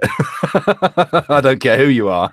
Yeah, actually, my wife, I mean, like I said, I knew her from church, but when I first met her, I didn't have any interest in her. I had a girlfriend at the time, and that was in my bad boy days. And come to find out later, she used to come spend the night with my sister, just hoping to catch sight of me when I'd come in at all hours of the night. I'm like, oh, that's a touching story. Yeah. It is. Whereas mine threatened to kill me when I first met her. But knowing vanilla, that's par for the course. That's what I know. You know, my wife didn't remember what I looked like after she met me. Oh, wow. Because she and her friends were pissed drunk, and I put them in a cab and sent them home. But she somehow had remembered that I gave her my number, and she called me. Oh, nice. So it worked out. Great. There was no awkward pacing around in the kitchen for you then, and thinking to myself, right, I got to call her. I don't know what to say, but I'm going to call her. What do I say? Oh, what do I say? No. She called me. We went on a date, and 6 months later, we were married. Oh, awesome. Cigar jumping. Yes, I was about to read that as well. I'm 32, and I have the same problem. We're dating in the age of Me Too is an effing minefield. I imagine. I just can't imagine trying to date today. Yeah. Yeah, I don't know how you go about it now. I mean, because, 10 years ago, for me, it was going to a bar. And that's how around consent forms, or they sold those in little machines in the bathroom. Yeah, it used to be condoms. Now it's consent forms. Consent forms. Condom sticker consent forms. I like that. But yeah, I have no idea how to do it now. Hey! You know that I think I got a new business idea. There you go. Yeah, consent form dispensers. Go around to these bars and nightclubs and make a deal. Put the machine up. or like how the guys will walk around a bar with a bucket of roses, trying to sell you roses to give to your girl. Yeah. Oh yeah. You walk around with a little box of consent forms. Would you like to buy a consent form? Would you like to buy a consent form? I could just see some of the guys that are in bars too buying. He buys a consent form. It makes a big show of it so that everybody sees it, and then turns around at the pretty lady next to him and says, "Hey, how you doing? Hey, baby." Zero the Hero is expressing his fears there in the comment section, saying, "Let me tell you something, Ari Bear. Being a 23-year-old in this time is fucking shitty, and I really don't want to fuck a girl in fear of being accused of rape. It's shit." I can imagine, dude. I can imagine. Gotta be scary. It happened to a friend of mine. Even my part of the millennial generation still had to deal with it. 10 years ago, a friend of mine was accused of rape. Thank God CCTV exists, because that's what saved his ass, was the CCTV footage, because it was a false rape accusation. And luckily he got away from that false accusation. And from that crazy bitch. And from that crazy bitch, yeah. But the police sergeant who handled the case was very impressed with the fact that, because they sat there and they watched the footage together, apparently, during the interview. And the police officer was like, "So you managed to get this bird down an alleyway, start having sex, change position 3 times, finish, and he very stupidly ran away." He actually ran away. I don't know why he ran away. He's idiot. But he did all that in 7 minutes, which is impressive, I must admit. Yeah, 7 minutes. Yeah, he did all that in 7 minutes, and then ran away like a friggin' moron. But yeah, that shit happened to him. Apparently, there were wanted posters around Portsmouth Dockyard as well for him at the time. But yeah, that happened to him, and it can happen to anybody. I imagine it's a lot more prevalent in the current year as well, especially for students. Man. So be careful out there, people. Be very careful. It's sad, isn't it? Because those years, you know, those years between the ages of like 18 and 24, those are the years that you're supposed to be having fun, getting out there and sowing your seed, you know, getting drunk, having one night stands, doing, you know, trialing things to see if you like it or not, you know. Yeah, I just have, I have nothing to relate it to, because when I got married, heck, the AIDS epidemic hadn't even happened yet. So The good old days. yeah. But yeah, it wasn't really that much of an issue when I was a kid. But it's very, very prevalent now. And if you're a student, be careful. Find yourself a trad chick. Wow. No. I mean, who else isn't going to accuse you, you know? So okay. Go ahead. No. Oh, no. I just came across a story that I just have to tell.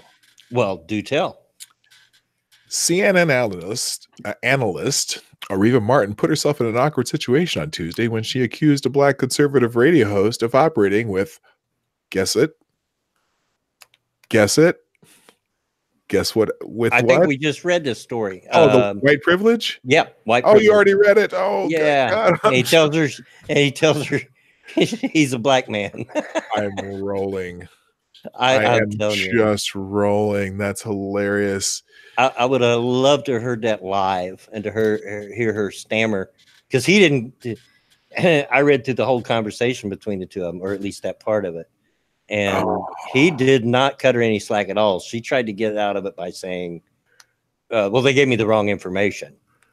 You know, the only thing that would make that story better if she were a white lady. That would have made the story even better. Yeah. But oh my God. Okay, I'm sorry. I didn't realize you already saw that one. I just happened to be perusing around on this side of the other side of my other screen here. Hey Pat, what's going on? Hey Pat. Oh, hey Pat. All right. Pat's my buddy. Pat's a good dude. And we've been around together for a long time. Me and him used to go on some of them Base Mama streams that lasted for 6 and 8 hours at a time. Oh, good Lord. That's actually how I met Bloodwing and Pat, actually. Yeah. Was on Base Mama streams. And for those who don't know, if you decide to stream using Google's encoder, Google Hangouts, which is what we're using right now, it'll actually cut out after 8 hours. Yep. And Base Mama would get to the point where it would cut out and she'd start a new one. Oh, yeah. What was funny about that, though? So you'd watch a Base Mama stream and you'd cut away and George Sparkles would be streaming. And by the time Base Mama was done, George Sparkles did 6 streams. Or 6 videos on Daddy of 5 or something. Yeah, those two went at each other. I miss her a lot too, Pat. I miss Base Mama a lot. You know, I know there was a lot of controversy over the whole Kilroy thing and all that, but Base Mama was very good to me starting out and always was good to me. So I have no issue with her. Did you talk about Kamala Harris and her "Hey fellow kids" moment? Nope. No, she did she on Twitter she put out a bunch of her favorite songs. It was just a cringe fest of her jamming to different songs in her head. Yeah, we'll pass on that. Let's see. I went, oh, I just lost it anyway. Now I lost it. Oh, there it is. I lost it years ago when I started having kids. So I have one left in college who graduates this year, and then I get a raise. My youngest is 27. Okay. Almost as old as Bear. Yeah. I am convinced he is my dad. Yeah. He swears I took a trip to the UK at some point. Yeah. Because we have so many similarities between us. It's ridiculous. I'm fairly certain Bloodwing took a flight to the UK and boinked my mama during the 80s. I don't know. There were times in those days I probably could have took such a trip and got back and never remembered it. Wow. James, it's not that base mama went full retard or anything. She made some mistakes, some pretty grievous mistakes at the wrong time as well. This is when the alt-right started surging and trying to infiltrate the genre and community. She made a few mistakes. She got a bit arrogant about it with the whole Kilroy thing. It got very messy. It got very bitchy as well. And it got way out of hand, unfortunately. She needed more help with what she was trying to do, and I because I thought what she was trying to do was a good idea, but she just needed help from people who maybe had a little more expertise. And then she also needed who was the one gal that was helping her out that had supposedly Sister Danger. Yeah, who supposedly she's a good girl. Yeah, but I just think they needed to listen to some advice from people who did that more for a living. Yeah, I've said that from the very beginning, that she just got in over her head.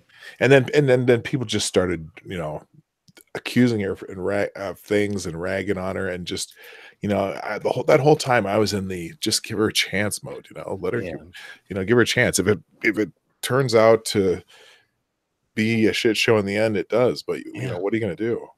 Like I said, and regardless of how you feel about her, she was always good to me, and me from her. Yeah, and you and a lot of us. She was very instrumental in a lot of our Monkey, Scribe, all have been on Base Mama streams. And wasn't that a time too that's kind of when the whole Kraut and Tea thing started blowing up too? That whole thing started. Was that after that? It was after. Yeah, the Kilroy thing happened. Oh, and it happened a really bad time for it to happen as well. I think that's a lot of where the shit started, was the Kilroy thing. Well, not that I'm putting all the blame on Base Mama or anything like that. I mean, I don't place the blame on her at all. I mean, I do. I mean, just the fact that she didn't listen to some people, but I don't think that was the problem. It's just that everyone else started throwing their 2 cents in, and it kind of turned into this, what's it, Chinese whispers, or the telephone game, that everyone was saying stuff. And I'm like, I'm listening to all these different people say different things, but they were all just a little different and kept getting expanded every time someone would say something. And that didn't help either.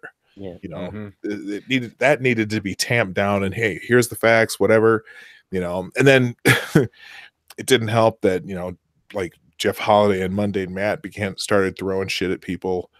That was just a bad time. Yeah, it was. I always liked her content. I liked her. She was a nice gal. I only interacted with her on Twitter, but it was, I felt bad that blew up for her. So, Bear, remember when we were talking, I was discussing having at least one part of the stream where I would tell one of my stories, because I have a million of them. I do enjoy them. Oh, story time. I have a million stories. And I thought I might tell one now, but I'll let the chat pick which one they want to hear. And they're two of the most popular ones I've told online before, but I'm sure everybody hasn't heard them. If you want to hear the story about the time I beat the pizza up, press one. And if you want to hear the story of where I declared war on the world, press 2. Okay, I'm voting right now. Sarah wants to hear the story about how you're my dad. That one's a secret, you know. I don't get to tell.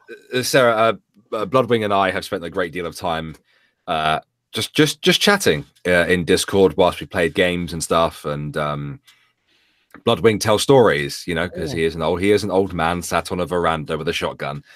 And I enjoy listening to them, and just the amount of similarities in our lives and his personality when he was 30 compared to me, it's very similar. It's very, very similar. Okay. It looks like 2 is winning. So next time I tell a story, I'll tell the pizza one. So the time I declared war on the world, when I was a kid, this would have been about, I don't know, I think I was a sophomore. So it would have been about 77, sophomore in high school. Part of being in world history class was once a year, they had a thing called LUNA, which stood for Little United Nations of America. And for a complete week, you would get out of class. It was actually gavelled in, kicked off by the governor of the state. It was a big deal for a while. They don't do it anymore. But it was a pretty big deal. Local radio stations would cover it. And we just turned the gymnasium into the United Nations. Now, just a little bit of a heads up. In this day and age, during the late 70s, there was a man called Idi Amin Dada, who was our Saddam Hussein of the day. Uganda, right? Yes, Uganda. Guess what delegation I got put into? Uganda. Now, we'd already had some fun with this because this was the days before the internet. So, you know, it was trickier to look things up. And us being kids, naive, we wrote a letter to the ministry in Uganda to try to get information on their country. Which was immediately stopped by the FBI. We wanted to know why we were trying to contact Uganda. Idi Amin was a brutal dictator, for those of you who don't know that in the chat. Oh, absolutely. Look him up. Terrible, terrible person. Tried to commit genocide on his own country. But so we had a rough start anyway. But it was time for Little United Nations. And it got kicked off. And we're doing this and that. And, you know, people are doing different things. And all of my delegation but me went to go eat lunch. And I said, you can handle it here, right? I said, oh, yeah, sure, fine. Yeah, go ahead. And while I'm sitting there, and like I said, Uganda was the big hot button of the day. I can't remember which country it was, but it doesn't matter. This country or that country started proposing sanctions against Uganda. So I'm like, well, I'm not going to put up with that. So I started going around and trying to get delegations with all these other, you know, agreements with these other third world countries and stuff. And it kept going, and they were going up for vote on whether to sanction. And I stood up and got recognized and said, the delegation of Uganda would like to formally announce that we are declaring war on the United States and all of its, all the people that are in agreement with him. Oh my God. The whole place went dead silent. Now, you got to understand that during United Nations and during this, there's a constant murmur because people are talking and working things out among themselves. It went dead silent. And it started to get heated, arguing back and forth. The teachers had no clue what to do because they never foresaw this whatsoever. In all the years, and at that time, it had probably been done for 10 years. No one had ever thought to do that. Next thing I know, one of the local radio stations, WIVC, showed up In the meantime, all my people come back from lunch and said, "What the heck is going on?" So I had to tell them. Anyway, they send somebody over and says, "Hey, the radio station's here. They want to interview you." So, oh, cool, really? So I go over, I do my interview on radio, and my dad got home that day, and he said, "Did you have fun at school today?" Said, yeah. Why? He goes, "I heard you on the radio." I was afraid to tell anybody I worked with that was my son. So that was the time I declared war on the world. Oh my gosh. Now, I will tell you that they changed the rules for next year, and you were not allowed to do that. So I had the one and only. What did you say on the radio? Like, it's like, yeah, I'm the representative of Uganda. Yeah, they conducted the interview just like it was the real thing. and I answered the questions just like it was the real thing. You know, something along the lines like, you know, we of Uganda are tired of the United States and its allies of oppressing us and, you know, trying to keep us down and out of, you know, and it just played it off just like it was for real. You know, it's a good thing there wasn't an internet back then. Yeah. that could have been a problem. Local Ugandan representative declares war on USA. Oh my gosh. Well, they were, and all the people in my delegation were like, "Why'd you do that for?" And I said, "That's what you get for going to lunch and leaving me in charge." I like the idea of like NORAD briefing the president of the United States because they somehow got wind of this interview saying, "Sir, a new leader has arisen in Uganda. That apparently there's a redneck out there." That's. Oh, you have no idea. It got really heated to the point where blows were almost thrown. Oh wow. You had people from the United States delegation and the United Kingdom and other Western countries coming up and yelling at me, "You can't do that. You can't do it." Oh, yeah? Where are the rules that say I can't do that? I just did. And this country over here and this country over there, this other third world country, they're backing me up. So you had an alliance. Yeah. I went to all the little third world little crap holes that I could think of and said, "Look, you know, these Western countries are trying to hold us down. You know, what say we fight back? Come on." Wow. That's hilarious. It was an experience. But they changed the rules so you couldn't do it again. So as far as I know, that was the one and only time it ever happened before. I like the idea of Bloodwing being in like the stereotypical classroom, but on every desk there's like a little sort of like plastic note that says, you know, USA, UK, and all these different countries. And then Bloodwing's like standing at the front of his class, "I declare war on the USA and all of its allies." And all these other students standing up saying, "No, you can't do that," and screaming at you. And then your ally standing up saying, "Yeah, well, you shouldn't have done this. You shouldn't do this. You can't go around bullying other nations." And then them having a go at each other like it's a Turkish bloody parliament or something. The looks on all the teachers' faces. I mean, they were just, for the longest time, they were just dumbstruck. They didn't have any idea how to handle it. They never saw this coming. And never saw it. That is funny. That's one of your stories is one of my favorites. One of my favorites. Yeah, there's a lot of them, but I'll save them and I'll piecemeal them out, you know, one an episode. And Bloodwing has some zingers as well. He really does. I'm just a normal guy. I mean, he's not. He's lying. Like I was raised lower middle class in a redneck ghetto. You know, wasn't exactly poor all my life. There were times where we were poor. You know, so couldn't travel a lot and everything. But you know, after I got older and looked back, I realized, you know, I've kind of had an interesting life. So I keep telling Bloodwing that he needs to do a book because Like, I don't know many people who have shot another man in the ass. Yep, I did.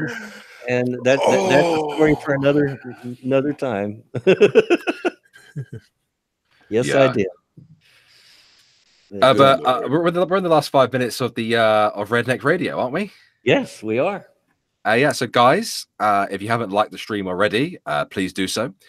Share it out or share Bloodwing's channel out. So let's get him over 1,000 subscribers, guys. That'd be awesome if we do. If you want to support him, you can do so via the Streamlabs and Patreon links in the description. For as little as $1, which would be awesome because it really helps him out, and it helps the all of those things help the show grow, which is what we're trying to do here. Absolutely. Ding ding. Exactly. That's the whole point of why Breakfast with Bear was created. It's why Monkey in the Morning was created, and it's why one of the reasons why Redneck Radio was created is so that we can give you guys lots and lots of shows to tune into. You have Redneck Radio, you have Monkey in the Morning, Breakfast with Bear, the Ghost Poo podcast, Lords of the Night. We're out here. We're trying to create and the Morning Night. And the Morning Night, and there's the other two. What are they called? There's Polly's show. Comic book creation. Curation. That's the one. And there's the other one, which is actually really late at night for me. What's it called? Minions of the Zoo. Minions of the Zoo. Yep. Minions of the Zoo. Wow. So I don't want to interrupt, but I'm gobsmacked. Just the time we've had this stream, I have gained about 50 subscribers. Nice. I am now 12 away from 1,000. Awesome. Thank you so much, guys. Thank you so much. I think we can get you to 1,000 within the next couple of days. Absolutely. Yeah. Absolutely. Awesome sauce. That's amazing. You guys are awesome. You guys are awesome. And look at that ratio.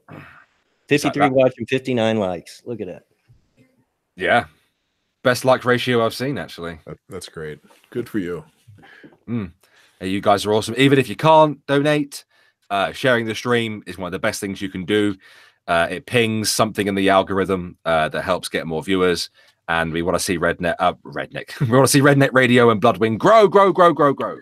In fact, I just remembered. I realized I didn't hit like yet. I just did. Look, you're at 65 now. You're like, a lot of people have been in and out and hit that like button. That's awesome. Your boy Pat also brings up 2 Girls, 1 Stream as well. Yep. Oh, right. That one too. Of course, that's with Bo Jones and SDA. Yeah, Weebs and SDA. So we're out here. We're trying to create shows for you guys to tune into all the time. You know, we're creating current events programming, people. Current events programming. Like the historic defeat. Theresa May suffers a historic defeat. Oh, yeah, it's the worst defeat of our governmental history. Oh goodness, which is hilarious. I mistakenly clicked on Twitter, and that was the top thing on my feed. You're going to see a lot of that in the next couple of days, mate. Oh, Lord. Okay. Well, I know how you feel about that. Yeah, as if I haven't already been very vocal about Brexit and what I would like to see happen. The thing is, I'm bored of it now. You know what I mean? But it has to be spoken about. So, well, you can't do anything about it anyway because the Russians are doing what the Russians want. Yeah, of course. Yeah. All right. Well, enough of that. We are at the end of it. Bear, is there anything you want to shill? Subscribe to Irate Alex and follow at Irate Alex Twitter account, please, guys. There you go. P-Dog? Here, I'll throw my Twitter account in the description. If you click the little buttons next to my name, you can check me out on the morning night, 8:30 Central Time, generally, and it ends at 10 every morning. So that's my little segment of the day. Absolutely. Go check these two guys out. They're absolutely awesome, both of them. So that is going to end it for today. I will see you Thursday at 2:30 Eastern Standard Time. Don't be late. And as always, get out of my yard. Thanks, Bloodwink. Bye, See you guys everybody. later. Bye, everyone.